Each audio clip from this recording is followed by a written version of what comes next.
I want people across this country to know that story, the real story of the South Side. In the history of the United States, there has never been a more empowering, intelligent, or charismatic First Lady as Michelle Obama. On track to being the best-selling memoir of all time, her book, Becoming, allows readers an intimate look behind the doors of the historic Pennsylvania Avenue address and into the world of First Lady and First Family. Definitely the most modern First Lady we've ever had. Success is not about the background you're from. It's about the confidence that you have and the effort you're willing to invest. Michelle Obama was able to balance the ambition of Hillary Clinton with some of the warmth and caringness in ways that really hadn't been seen before.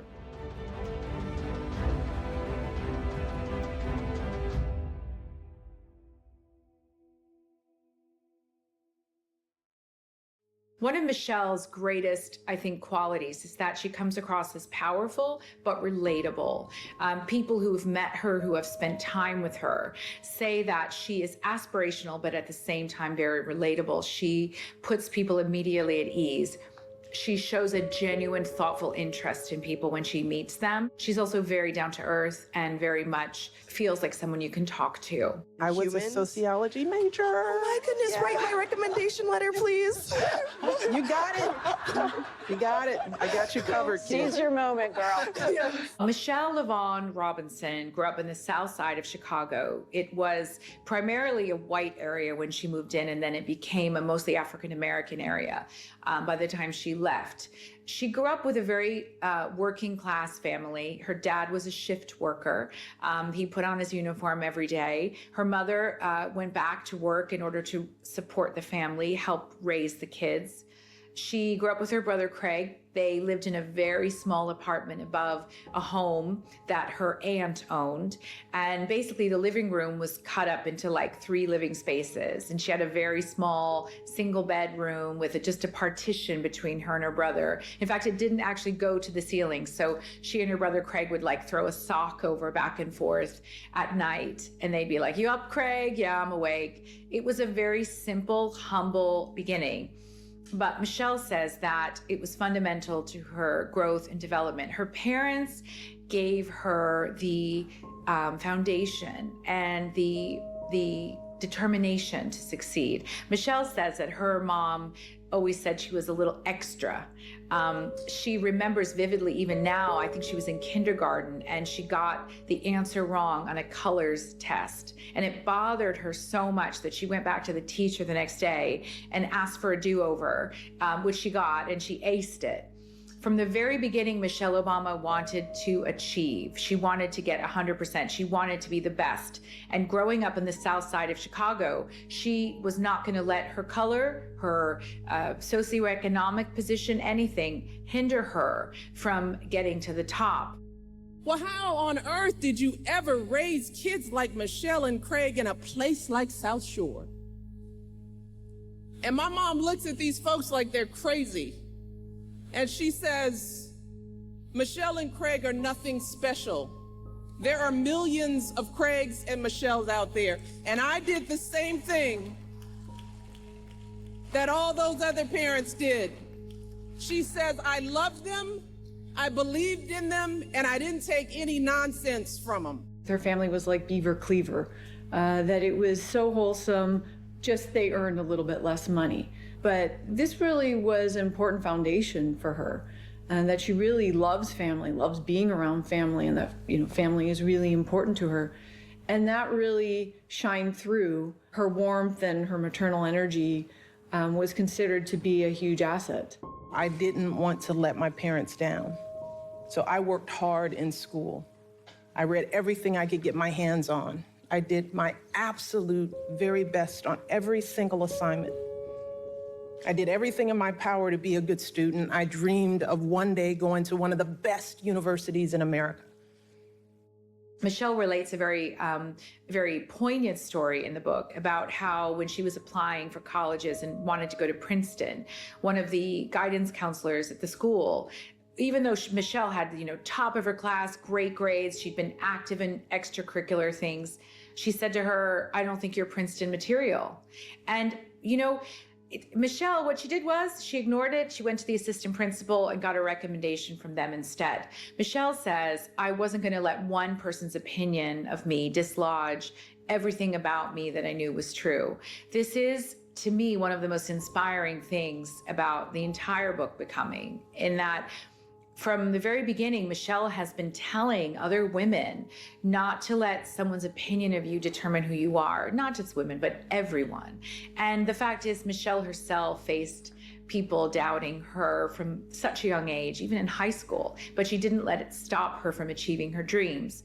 And I wasn't even sure my family could afford the tuition. I didn't have anyone to help me study for entrance exams. And the fact that I was a girl and that I was Black, well, that certainly didn't help things either. Michelle went on to Princeton, and everyone knows, of course, after that, she went to Harvard Law School, and she rose to the absolute top of her field. One of the other things that comes out in the book that's very compelling is that she hated being a lawyer. She'd gone to Harvard Law. She was at the top of her game. She was at a law firm, very prestigious, and she was doing all these court documents day in, day out. And she said to her mom, "I hate it. I hate being a lawyer." And her mom actually tried to talk her into staying as a lawyer because of how much money she was making. It was an incredible amount of money. And she said, "Okay, make your money and then later do something you love." Because what an amazing opportunity. But for Michelle, she realized that she had to follow her passion, which was helping people. It wasn't producing court documents. And of course, we all know what happened. Fans of Michelle Obama, people who've met her at events, always say the same thing. She is, on the one hand, their ideal, and on the other hand, she feels just like them. Michelle's incredible ability to embody something aspirational but also relatable reminds me of Oprah Winfrey, actually, where you have someone you see as a role model but also is able to make you feel that they're unpretentious and not intimidating in any way. It's a great skill, and it's something that Michelle has used to great effect throughout her career.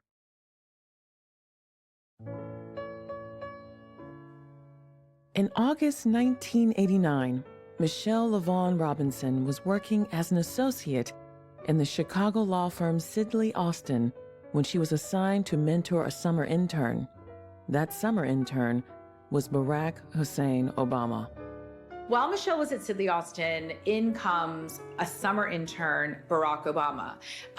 Barack was basically her mentee. I mean, she was his mentor. So he had come in new to the firm. She was already experienced, and she was kind of his babysitter in a way, showing him around, introducing him to people. She says now that she thought he was like handsome and bright and lovely, but she never thought about dating him. It wasn't that kind of connection. In fact, she even talks about thinking to set him up with one of her friends, and then he wore some kind of weird outfit that looked like he was out of Miami Vice with a white linen jacket, and that just went down the drain. So she's very candid in her book about the fact that it wasn't love at first sight, that he had this distinct whiff of geekiness about him, and she saw him as being amazing and great, but not dating marriage material. I think he kind of grew on her, but rather quickly, because once they actually did have their first date, Michelle says it was almost immediate that she knew that this was going to be something pretty incredible. He was definitely pursuing her, and she had her reservations, and eventually he won her over. One of the things that really unites Michelle and Barack is they have a rather disruptive sense of humor. They sort of are not mainstream. They have their own kind of sardonic, cynical views on things, and they love to give each other a hard time. But they were early on in their courting stage, and they went to see Les Mis, the musical, together. And, everyone loves Les Mis, the soaring music and the wonderful themes. And she says it just felt like grunts and chains to her. She hated it. which is not normal, but she hated it. And anyway, during the intermission, she turns to look at Barack and he just looks at her, kind of looks up in one eye, goes, horrible, right? And it's just, he knew that's what she was thinking and she knew that's what he was thinking. And they really share that. They have their own shared sense of humor. They have their own shared jokes. They give each other a hard time. They push each other to do better. And I think that's one of the reasons they're still together, and it's magic. If I had worried about who liked me and who thought I was cute when I was your age, I wouldn't be married to the President of the United States today. So.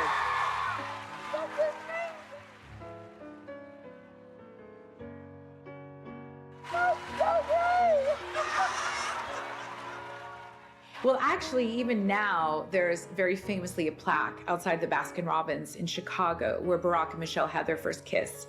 Barack wrote in his memoirs that I kissed her and it tasted like chocolate, and they'd had ice cream at Baskin-Robbins. So there's a plaque actually outside to this day. Right, I think one of the things that stands out in the relationship between Barack and Michelle Obama is just how close they are, how much they are equal partners, how they see themselves as a team. That their relationship isn't perfect, but they tend to be honest about whatever issues they have with one another. But it's very clear to see that they have such a strong love for one another.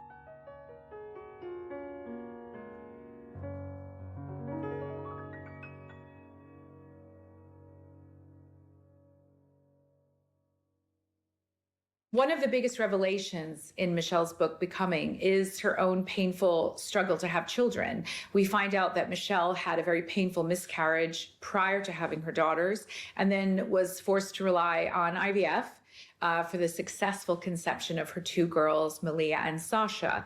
This was something she writes about in really breathtaking detail. She talks about the loneliness of, injecting herself at 9 o'clock at night somewhere with the hormone she needed, how the fact that Barack was often gone or traveling was difficult as she was contemplating the IVF and doing the IVF. She's very honest about it and very candid about her own struggles to have her girls. And this is something we never knew before. Michelle is very honest in her book, Becoming, about her and Barack's marital difficulties. She doesn't paint a perfect picture of their marriage. In fact, she actually said in an interview with Oprah Winfrey for Harper's Bazaar that, yes, I know people see us as #relationship goals, but it's not as picture perfect as it may seem. I think for Michelle, it was important to paint a more accurate, realistic picture of the fact that you have two very intelligent, very driven, very ambitious people who are trying to find a way to have a successful partnership and marriage. One of the things Michelle talks about is how her way of loving and her feeling of security was different than Barack's. Barack didn't grow up near his mother. He was raised by his grandparents, and yet he knew his mother loved him very much. For Michelle, she wanted him present. She wanted her husband around her. That's how she felt loved and secure. But for Barack, it didn't need to be that way. So I think Michelle's very honest and open about the fact that she and Barack had to find a way to love each other and also be true to themselves. And she openly talks about the fact that the pair underwent couples counseling shortly after the birth of their daughters. Michelle Obama will never run for political office. She has made that abundantly clear. People I know who actually know her have said there's less than 1% chance that that would ever happen. Although there have been opinion polls which show repeatedly that Michelle Obama would be a popular candidate, would have a lot of support. Certainly, if you look at the response her autobiography, Becoming, has had, you'll see that she's incredibly popular. However, Michelle Obama has said repeatedly that she despises the kind of nastiness in politics, which to a great degree in our current system seems to be necessary. She has no interest or desire to hold public office. In fact, her husband, Barack, even said very famously that he's sure of like 3 things in life: death, taxes, and Michelle Obama will never run for office. So we know that that is absolutely not one of her aspirations. In the lead up to the election campaign in 2008, it was just tremendous turmoil, discontent, because the economy had been doing so badly There was one point in 2008 that 170,000 jobs were being lost in a month. Unemployment was almost at 8%, and there was real pessimism and concern about the U.S.'s future. I mean, there was a general consensus that the invasion of Iraq had not been going well, that the U.S. had overstretched itself. I think there was a general malaise and suspicion of politicians. We had been kind of mired in this murky war in Iraq, and it didn't even seem like we'd done that for the reasons that we were told. We've been lied to.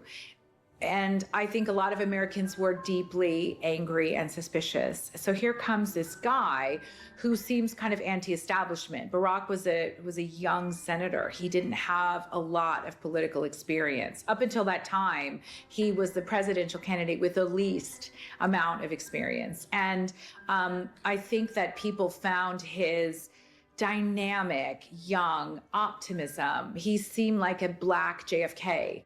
We are all connected as a people, that all of us share something, that these children right here lined up waiting for the red hot chili peppers, that I've got an investment in them even though they're not my children.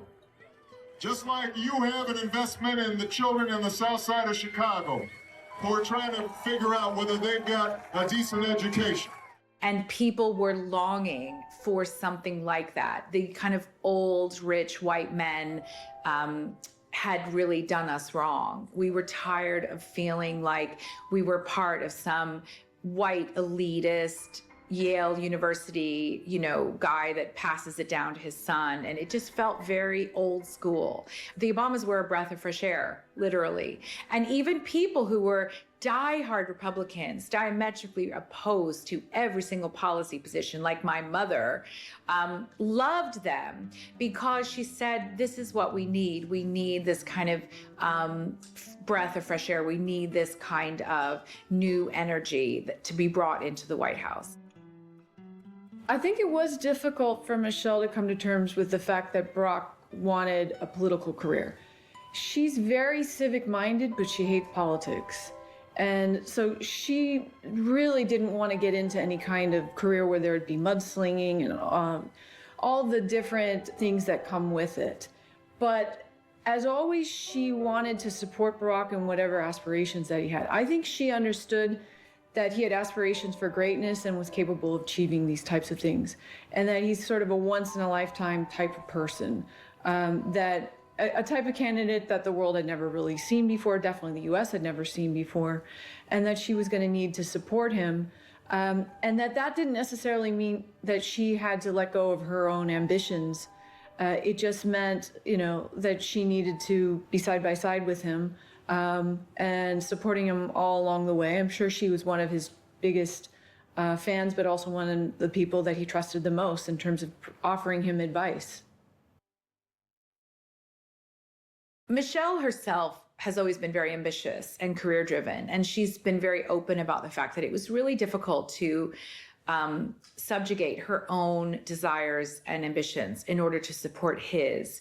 There were many points during the early election campaigns and his run for Senate where she had to kind of suck it up and deal with the family stuff, deal with the IVF, deal with the girls and the girls' schedule. And he wasn't home. He was not present. He was out campaigning on the campaign trail, or he was in a meeting. He was in Washington. And she did. And she said it was not an easy decision, and it was not an easy thing to do because she had her own dreams and ambitions, and she had to sublimate those in order to support him. But she doesn't regret it, and it was the right thing to do. And she found her own voice as First Lady.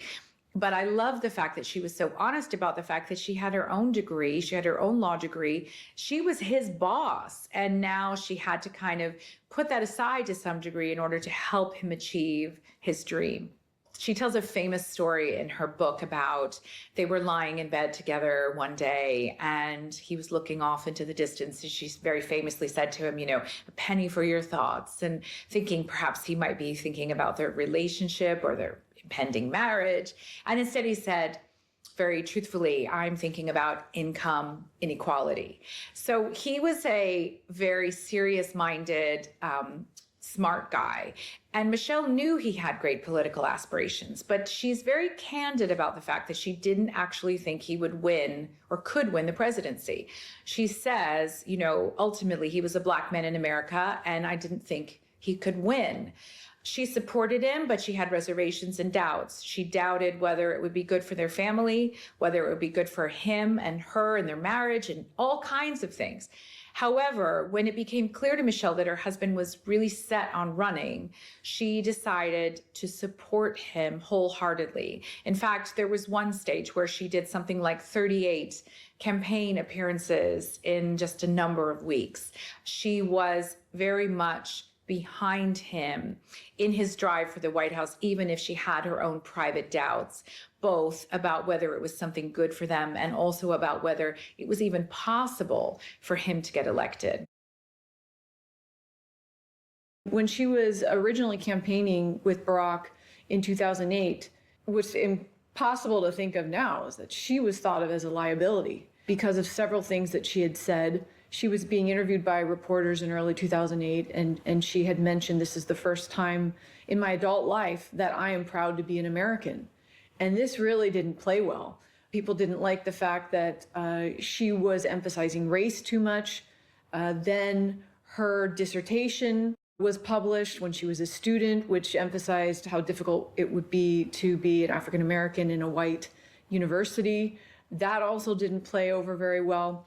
And there were caricatures of her as this angry Black woman who was militant and was overly focusing on race. And they decided that they were going to basically give her a complete makeover, a complete image makeover, because they felt that she was coming across as too forceful. The world as it should be. So tonight, in honor of my father's memory and my daughter's future, out of the gratitude for those whose triumphs we mark this week and those whose everyday sacrifices have brought us to this moment, let us devote ourselves to finishing their work. Let us work together to fulfill their hopes, and let's stand together to elect Barack Obama, President of the United States of America. Thank you. God bless you, and God bless America.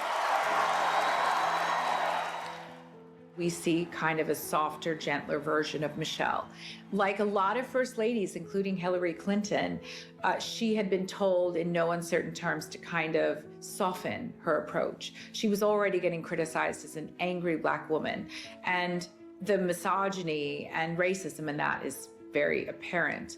But for Michelle, in terms of helping her husband and not being a negativity to the campaign, she was told to, her advisors clearly were working to soften her appearance, make her come across as more motherly, more gentle. It's something that Hillary Clinton had to do as well. You have this incredibly educated, in Michelle's case, Harvard lawyer, who has to appeal to all people and all women, and being a smart career woman apparently was off-putting to a large demographic of women in America. I think the problem was the sides of her that were maternal and warm weren't really shining through. And they felt that they needed to tap into these sides. It wasn't that they completely changed her personality.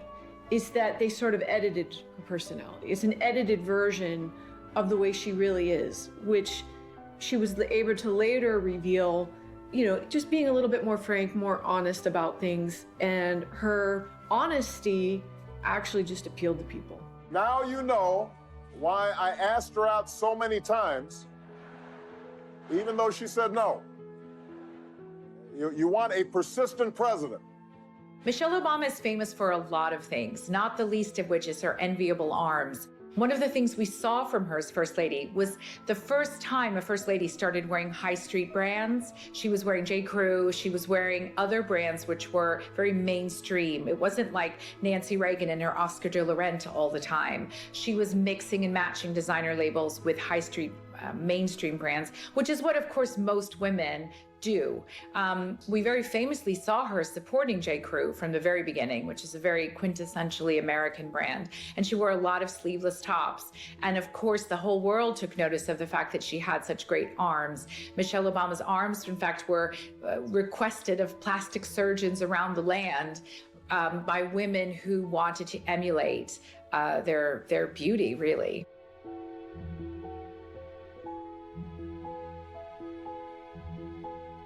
Michelle Obama has a great wardrobe, and the fact that she's 5'11" has incredible height and stature in which to show it off. She took risks in terms of fashion. She wore outfits that were a bit sexy and glamorous. She wore Versace very famously and looked very slinky and straightened her hair. She was not afraid to take risks with fashion, and she loves fashion, and it shows.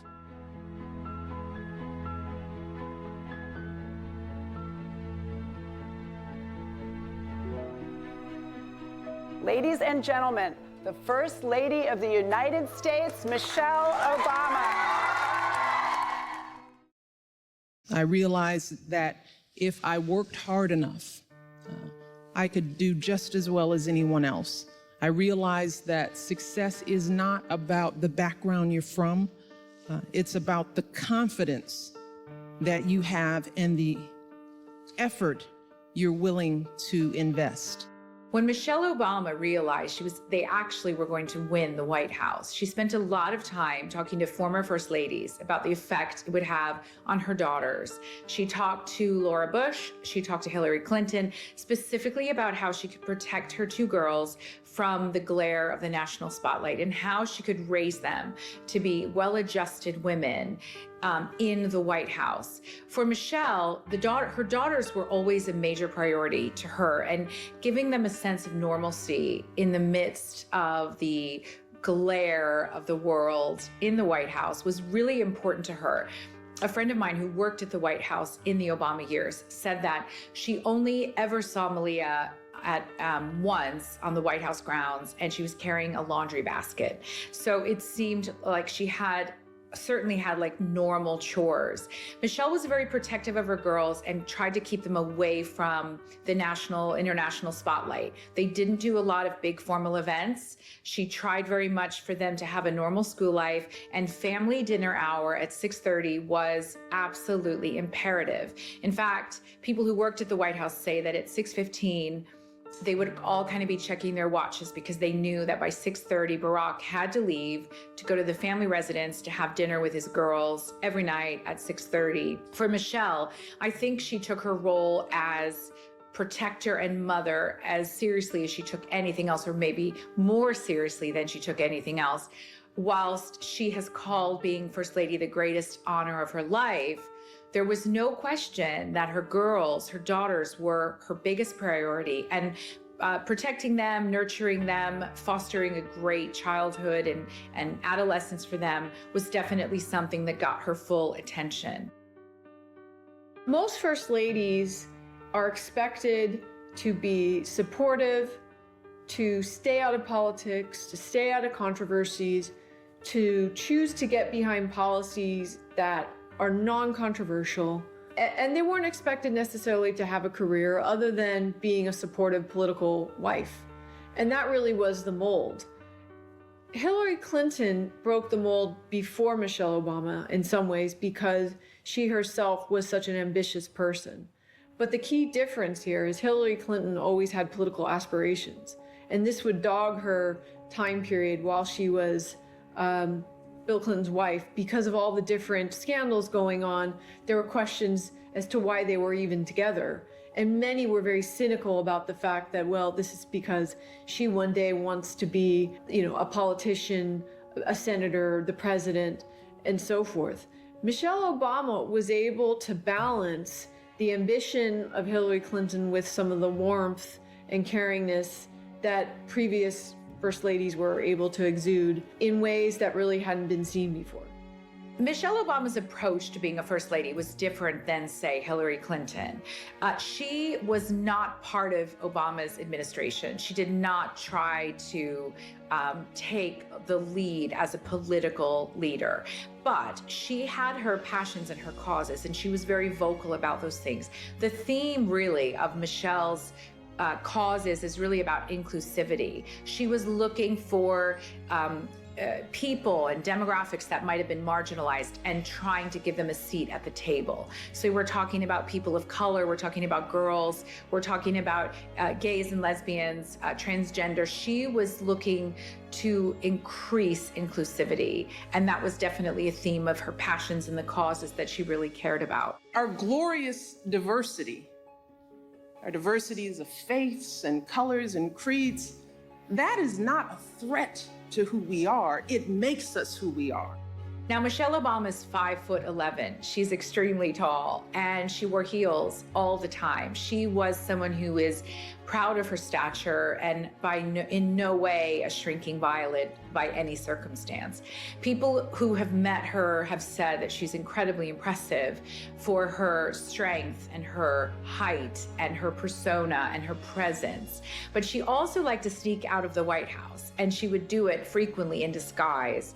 Despite her height and her elegance in stature, she was very often able, in fact, to do just that. There's a wonderful story in Michelle's book about how she and her daughters wanted to celebrate the moment that same-sex marriage was legalized in the US. It was an historic moment for gay rights. And this was a subject and a topic that Michelle had been really passionate about from the beginning. You know, she said, we teach our children about equality and fairness, and she wanted so much for the US to acknowledge that gays and lesbians have the right to get married. She compared it to the civil rights movement and how this was a human fundamental right that they deserved. And she was so excited when it was finally made legal.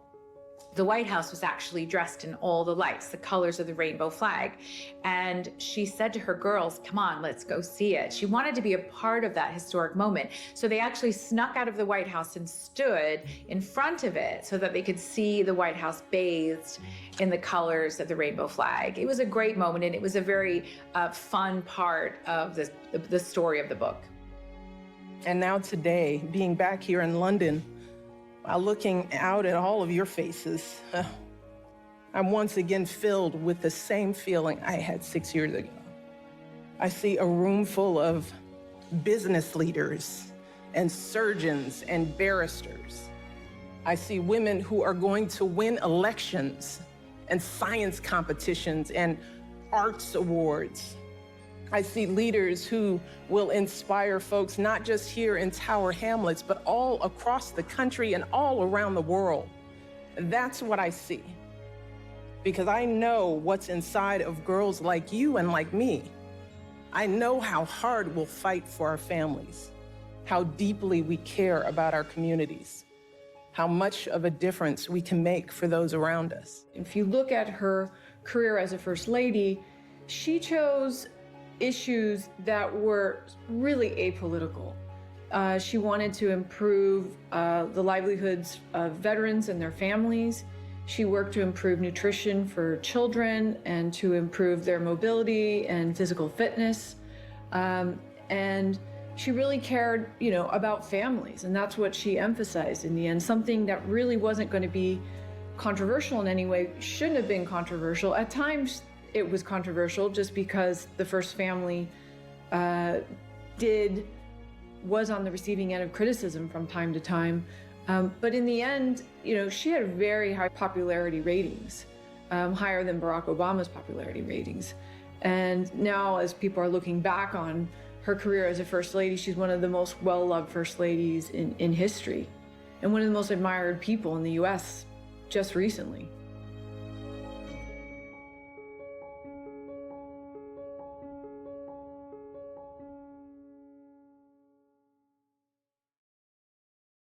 Michelle Obama is famously tactile and warm, and we've seen that over and over again. But in 2009 at the G2 summit, there was a faux pas heard around the world when Michelle actually put her arm around Queen Elizabeth. Everyone was shocked because this is a firm break with royal protocol. Michelle and the Queen had actually been having a bit of a giggle because they were both talking about how uncomfortable their shoes are. Queen Elizabeth apparently complimented Michelle on her Jimmy Choos. And Michelle confided that they were incredibly uncomfortable, and Queen Elizabeth said apparently hers were as well. And they had a bit of a laugh, and Michelle put her arm around the Queen, which caused gasps, which could be heard around the world. The thing is, Queen Elizabeth seemed to like it.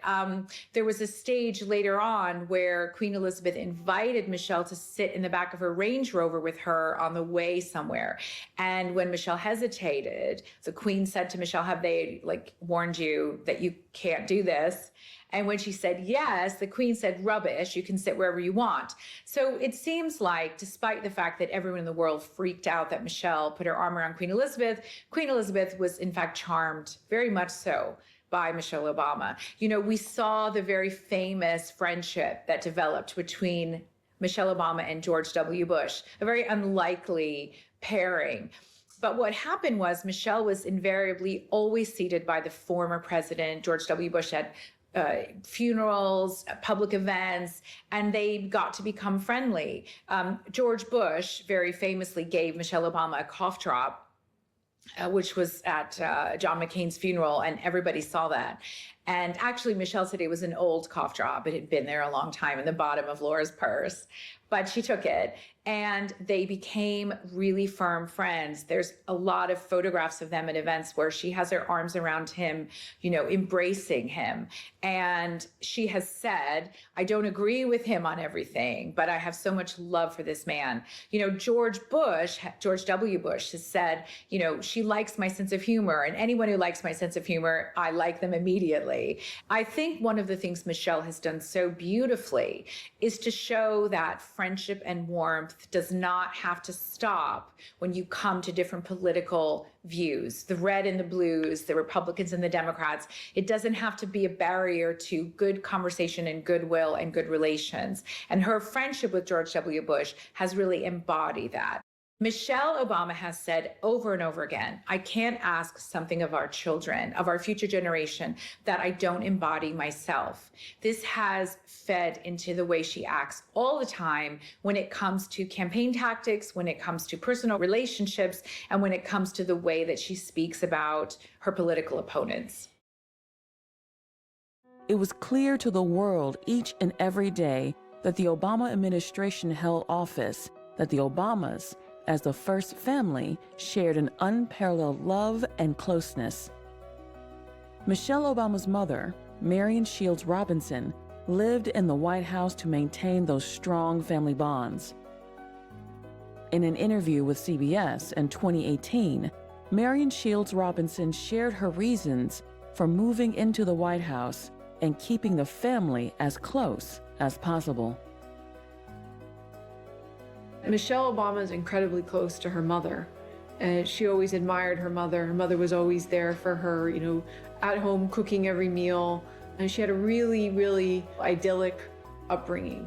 And this close-knit family, in some ways, it was something that Barack Obama lacked because his parents had split up and he moved around quite a bit. But I think that the decision for Michelle's mom to move into the White House with them illustrates how close they really are, how much Michelle relies on her mom to support her and to just be there for their daughters and to provide the family a foundation and some normalcy. The media even nicknamed her the first grandmother. I think some families, having your mother-in-law live with you wouldn't be ideal, but that, you know, you really don't understand how close this family is and how supportive, you know, she is to their daughters, but also to Barack and Michelle. And I've seen it again and again and again, that what our parents told us really is true. That if we get our education, we can do anything. We can lift up ourselves to heights we could never imagine. We can pay forward all of the love and support that our families have poured into us.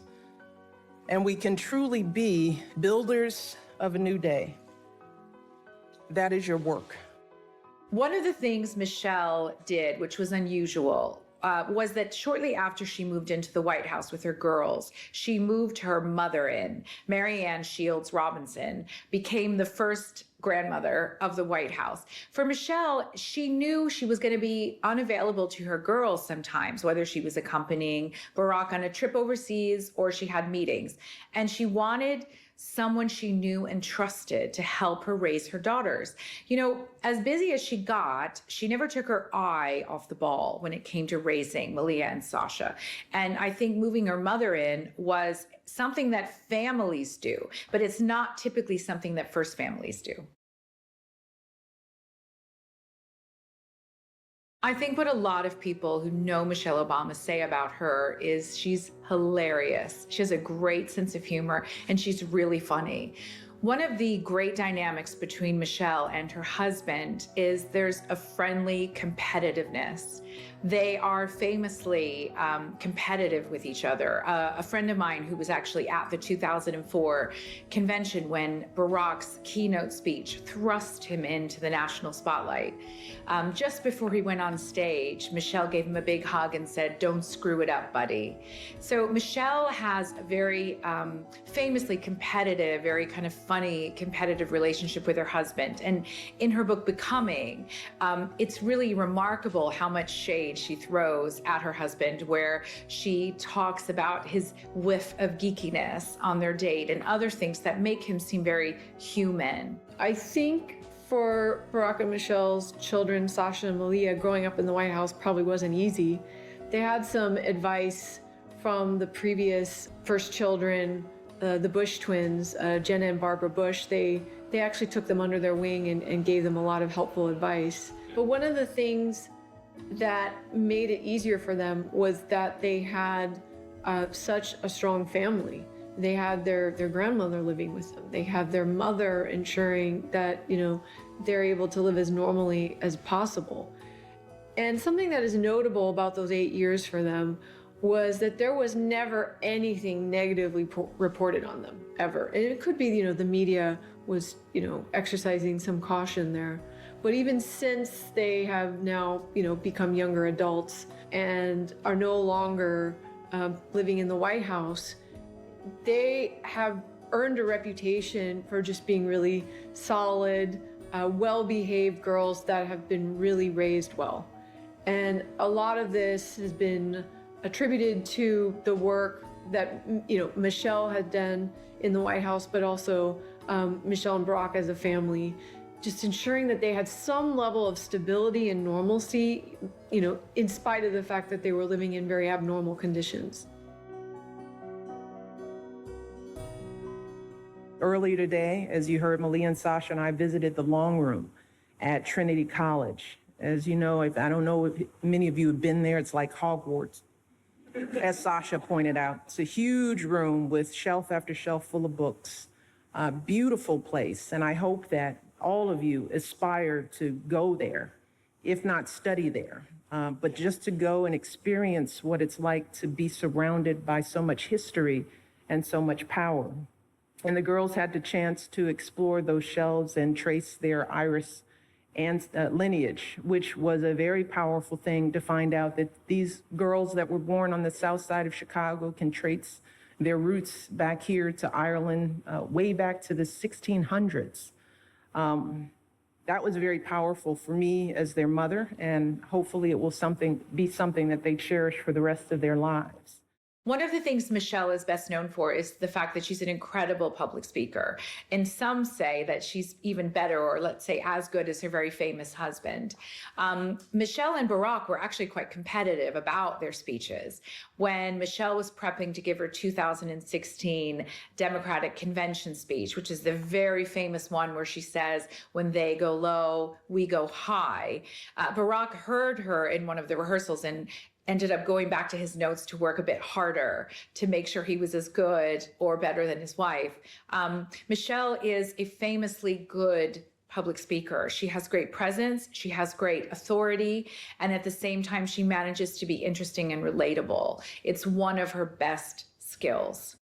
You know, it's hard to believe that it has been 8 years since I first came to this convention to talk with you about why I thought my husband should be president. Remember how I told you about his character and conviction, his decency and his grace, the traits that we've seen every day that he served our country in the White House.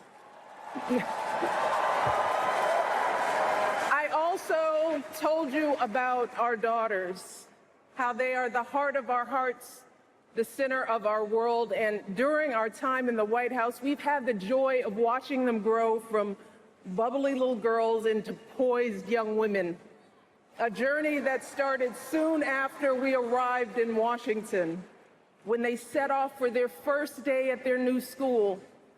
I will never forget that winter morning as I watched our girls, just 7 and 10 years old, pile into those black SUVs with all those big men with guns.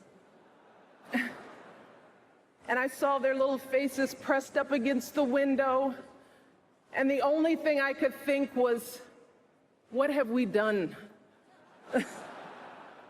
See, because at that moment, I realized that our time in the White House would form the foundation for who they would become. And how well we managed this experience could truly make or break them.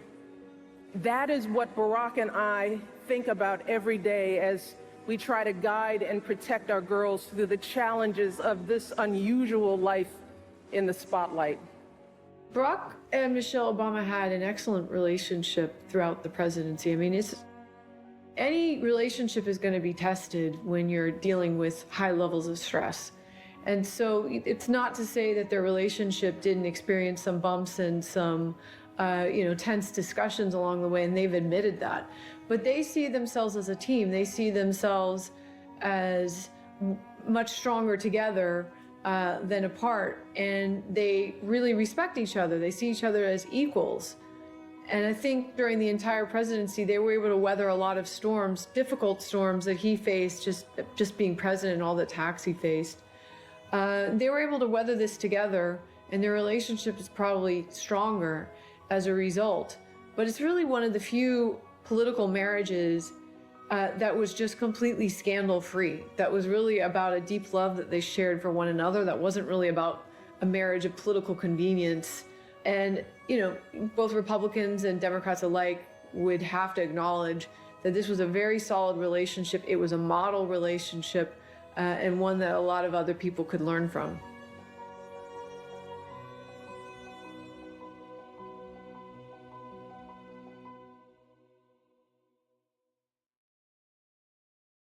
The issues that Michelle focused on in her reign as First Lady, which were like healthy kids, education, these were not just for show. People I know who spent time with Michelle say that she was incredibly passionate, even in her private life, about these issues. She would meet a teacher at an event where there were no cameras and no reporters and spend time really engaging them to talk about how we can do better for kids' education, or how we can do more to get kids moving and healthier. Her drive to help fight childhood obesity was unprecedented. It was something that is obviously a very serious issue worldwide, and particularly in the US. And Michelle's Let's Move campaign was something that tackled it head on. She was very famously photographed on many occasions, jump roping, skip roping, dancing, all kinds of things to help children be encouraged to get away from their tablets and screens and get out there and get moving. She also very famously planted a vegetable garden at the White House. In the past, they had so many beautiful flowers and landscape gardeners, but going back to Eleanor Roosevelt, this was the first time they'd had a First Lady plant vegetables. And she was very much behind this campaign to encourage healthy eating, to encourage eating locally sourced produce, organic when possible. And so she made kind of a big deal about that and actually insisted that they plant a vegetable garden that they could actually eat from on the White House property. We love good food too. That's why I always say there's nothing that the First family loves more than a good burger, right? And look, my favorite food in the whole wide world are French fries.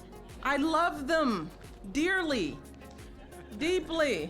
I have a good relationship with French fries, and I would eat them every single day if I could. I really would. Kids You guys, young people, you guys have my heart. And I said this in Belfast earlier. It's so true.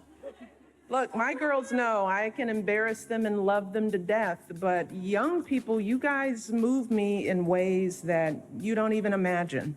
Michelle Obama's views were in line with Barack Obama about inclusivity and equality, and she knew that there were very high levels of inequality in the US still that really affected children. And one way of improving this was to ensure that children had access to healthy foods. And she made that one of the issues of her time as First Lady was to improve access to healthy lunches in schools, which is really critical for kids who are learning and need to have proper nutrition in order to absorb information well. She wanted to make sure that kids who were sedentary were moving better because these improvements to their physical health, she knew how critical that would be to improving their mental health. And she was a champion of exercising and being healthy and waking up early and eating healthy to the best of her ability. And she would go on talk shows and talk about this. And generally, this was well received. And she cared about children. She showed she cared about children. She cared about people who had been neglected in the past. She also supported Barack Obama's policies that fought for marriage equality and other forms of inclusivity. And both of them also were fighting for equal pay rights for women. And that was actually one of the signature pieces of his legislation during the first 100 days. Let Girls Learn was one of her big causes, and she was instrumental in creating a campaign and a program that encouraged girls, especially girls at risk in minority and poor communities, to go to college, to have a great access to education, and to become leaders. Unfortunately, in Donald Trump's administration, the program was completely discontinued. And I'm here because when I look out at all of these young women, I see myself. I may come from a country that's an ocean away, but I'm a bit older than you all. Yeah, I am. I know I don't look it, but I'm just a little older. When I was growing up, there were very few Black women at high levels in business or politics or science on TV. So I didn't have many professional role models to look up to. And I have a feeling that my experience might feel similar or familiar to some of you. Right now, there are more than 62 million girls around the world who are not in school. Girls whose families don't think they're worthy of an education or they can't afford it. Girls who live too far away from the nearest school and have no transportation. Girls like Malala Yousafzai, who are assaulted, kidnapped, or killed just for trying to learn. And this isn't just a devastating loss for these girls. It's a devastating loss for all of us who are missing out on their promise. One of these girls could have the potential to cure cancer or start a business that transforms an industry or become the next president or prime minister who inspires her country. But if she never sets foot in a classroom, chances are she will never discover or fulfill that potential. As I tell girls whenever I meet them, I wouldn't be here, sitting here, not just in this chair, but in the life that I have if it weren't for my education. I know that when you hear the phrase knowledge is power, it's true. Through my education, I didn't just develop skills, I didn't just develop the ability to learn, but I developed confidence. We were not put on this earth just to be good mothers or good wives. We were here to be good citizens and good individuals. And that takes investment. And I want girls to start practicing that at a very early age, not being so selfless that they can't look out for themselves. Well, I think Michelle Obama is the first lady we've ever had that quoted Beyonce. I think she's the first lady who seemed cool. You know, we had the kind of Stepford wife persona of Laura Bush. We had the glamour, the kind of old stuffy glamour of Nancy Reagan. We had the kind of abrasive persona of Hillary Clinton and the pantsuits. But Michelle kind of took a bit of all of that. She was a strong, powerful woman with great arms who looked great, whether it was in a J. Crew sweater set or something by Versace. She quoted Beyonce. She was friends with Beyonce and Jay-Z. She wore Balenciaga boots. She is someone who is far more relatable, I think, in modern. Definitely the most modern first lady we've ever had. I think Melania has taken us back a bit, but Michelle was very much of the now. Hello, everyone, and may I say for the last time officially, welcome to the White House. One of the things Michelle said, which was controversial, was when she said that she struggles with the fact that the White House, that the house she lived in all those years, was a house that was built by slaves. She said, you know, I wake up every morning in a house that was built by the sweat of slaves. And it was a comment that upset a lot of people, but it was an honest reaction, reflection on her part as to the history, the troubled history of America and slavery. There was another moment where Michelle talks about her very grumpy face at Donald Trump's inauguration. You know, she's very unsmiling and she actually looks annoyed during most of it. Barack is kind of affable, smiling, trying to be nice, but she just looks mad. And she was asked about it. And she said she was looking around, and whereas at her and Barack's inauguration, there had been a sea of faces of all minorities, of all colors, of both genders. And here it was looking at Donald Trump's inauguration, very, very white and very of a certain age and very male driven. And she said it looked like other kind of corridors of power that she'd been in before, where there weren't very many people of color. And it made her really sad because she thought we were riding a new wave and that the world had changed. But when Donald Trump came in and the people who supported him showed up for the inauguration, she saw that it was not the world that she thought we were now in. There's tremendous nostalgia for the Obamas. I mean, look what the US is dealing with at the moment. It's just complete government disarray, investigations, disunity, polarization. It's very stressful for most Americans today in dealing with the current administration. And this is even though the US economy is actually doing fairly well.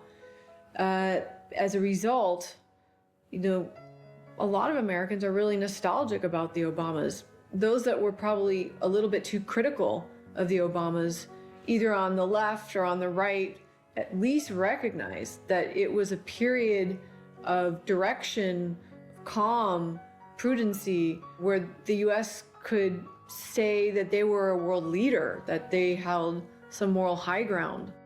And I think as we move on into this new era, a period of politics that is more polarized than ever, you're seeing the need for a type of chief executive who can comfort people, who can unite people, who's articulate, who's educated, who knows how to say the right things in the right moments and doesn't try to divide us. I think the Obamas ultimately tried to please both sides. They tried to please the stalwart conservatives and also the modern liberal-minded Democrats. And I think they failed. I think what they proved is that it's not possible to please both sides. And now we're in an era where everyone's an extremist. You are really like a white supremacist or you're a socialist. There doesn't seem to be a lot of strength in the middle. And unfortunately, in these very divisive political times, the Obama approach just doesn't work. So don't be afraid. You hear me? Young people, don't be afraid. Be focused. Be determined. Be hopeful. Be empowered. Empower yourselves with a good education. Then get out there and use that education to build a country worthy of your boundless promise. Lead by example with hope, never fear. One of my favorite details in the book, if not my favorite, is when Michelle talks about making herself cheese toast. It was after they'd left the White House, she was no longer the first lady, and Barack and Michelle and the girls moved to a house in suburbs of Washington, D.C. And she writes about the fact that it was one of the first times in a very long time that she'd actually been alone. She was alone in her kitchen. She said at the White House, she couldn't even open a kitchen cupboard because someone's always there saying, "What do you need? What can I get for you?" But here in her own kitchen, it was like her and her dog. She opened her cupboard and she made herself cheese on toast. She toasted it and she sat outside on her stoop. There were dogs barking in the distance. And she actually said to her dog, because the dog was shocked there were dogs barking in the distance. Her dog had never heard other dogs. And she said, "Yeah, this is really it. This is our new reality." When Michelle talks about making herself cheese on toast and that moment where she sat backyard on the stoop, it's a moment of reflection on how her lives had changed, how all of their lives had changed and would never be the same. I want to close today by simply saying thank you. Thank you for everything you do for our kids and for our country. Being your first lady has been the greatest honor of my life, and I hope I've made you proud.